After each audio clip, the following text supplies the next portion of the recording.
Hello, welcome back to Grow Green with Vanessa.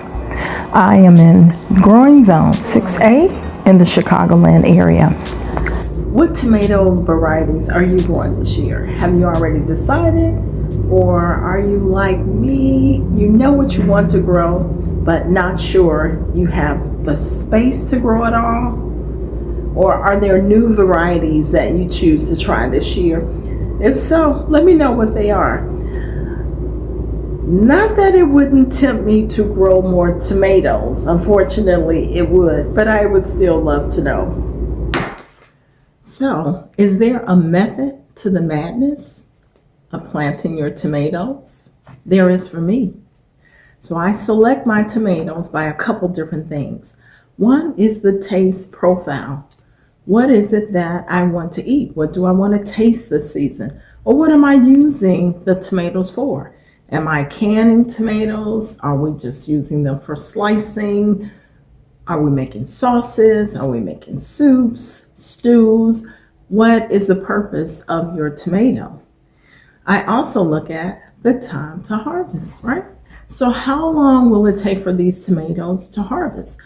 We don't want everything harvesting at the same time. So I stagger my tomatoes based upon the time to harvest because I don't want to have 100 tomatoes that I have to process. And goodness knows, I don't have room for 100 tomatoes in my freezer. So I stagger it so that I can actually process them as I bring them in. Now, that doesn't mean that a bunch of tomatoes don't end up in my freezer, because I have tomatoes in my freezer from last year. Not tomatoes that I planted, but tomatoes that my cousin planted. So some tomatoes still will end up in your freezer. You can do the majority of your preserving as they come in, then that's less work that you have to do in the future. So my paste tomatoes that I've chosen, the Manitoba tomato, this is a determinate tomato that is good and ready in about 65 days.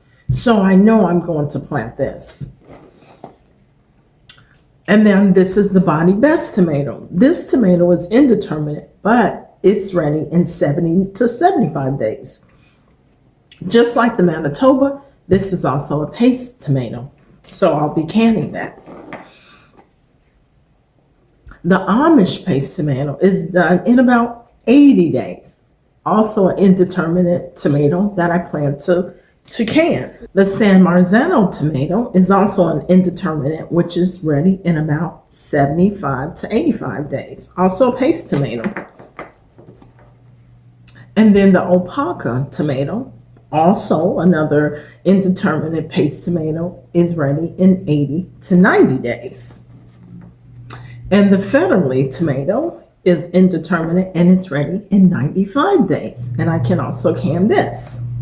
And lastly, the Roma tomato is a determinate tomato that's ready in about 105 days. So as you see, they're all staggered. I'll start harvesting the tomatoes in about 65 days, and that will just continue throughout the season. But I won't have to process them all at the same time. And for my heirloom slicing tomatoes, like the green zebra, the black Krim, the hillbilly tomato, the pineapple tomato, the yellow brandywine tomato, they all have a different taste profile. Delicious. And all are ready for harvest around the same time, 120 days. So we'll get a burst of the large slicing heirloom tomatoes at the very end of the season. The only other heirloom I have, the Queen of the Night, this one will be ready in about 90 days. So this will be a nice surprise coming in about 30 days before the other ones are due. But as you can see, I've tried to stagger them so I don't have a large production of tomatoes at one time. I'll be able to process them. We'll be able to eat them. Also, we'll be able to give some of them away. So there is a method to the madness. And don't forget, you also have to consider the space in your backyard. So if you look at the space you have, the taste profile, what you're going to do with your tomatoes, and when they'll mature, that will help you to make selections for the season. Find your joy. Mine is gardening in retirement. Bye.